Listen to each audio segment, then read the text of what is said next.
आणि नांदेडमधल्या महायुतीचे उमेदवार प्रताप पाटील चिखलीकर यांच्या प्रचारार्थ आज केंद्रीय गृहमंत्री अमित शहा यांची नरसी नायगावमध्ये सभा होतीये।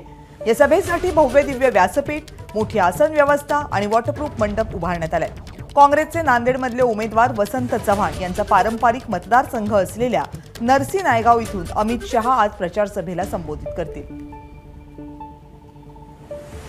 नांदेड येथील महायुतीमधील भाजपचे उमेदवार प्रताप पाटील चिखलीकर यांच्या प्रचारार्थ आज केंद्रीय गृहमंत्री अमित शहा यांची नांदेड येथील नरसी नायगाव येथे सभा होणार आहे। आणि आपण जर बघितलं तर या सभेसाठीची जी तयारी आहे ती पूर्ण झालेली आहे। भव्य दिव्य असा डायस जे आहे इथे उभारण्यात आलेला आहे, ज्यावर वेगवेगळ्या ठिकाणी खुर्च्या ठेवण्यात आलेल्या आहेत। मोठी स्क्रीन या डायसवर लावण्यात आलेली आहे। त्याचप्रमाणे जर बघायला गेलं तर भव्य दिव्य अशी आसन व्यवस्था या सभेच्या निमित्ताने येणाऱ्या सर्व तीनही पक्षाच्या कार्यकर्त्यांसाठी असतील, नागरिकांसाठी असेल, या आसन व्यवस्था उभारण्यात आलेली आहे। सर्वत्र चोख पोलीस बंदोबस्तही लावण्यात आलेला आहे। महत्त्वाचं म्हणजे अवकाळी पावसाचे दिवस आहेत आणि या अनुषंगाने कुठलीही म्हणजे यामध्ये व्यत्यय येऊ नये यासाठी वॉटरप्रूफ मंडप जो आहे तो इथे उभारण्यात आलेला आहे।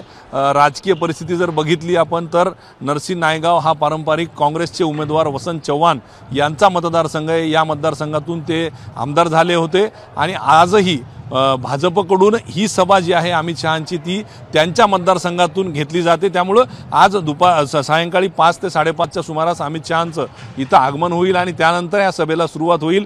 महत्त्वाचं म्हणजे वसंत चव्हाण यांचा हा मतदारसंघ असल्यामुळे अमित शहा या सभेच्या ठिकाणी नेमकं काय बोलणार, या इथल्या जे काही पदाधिकारी असतील, कार्यकर्ते असतील, यांना नेमकं काय मार्गदर्शन करणार याकडे सर्वांचं लक्ष लागलेलं आहे। सध्या सभेची तयारी जी आहे ती पूर्ण झालेली पाहायला मिळत आहे।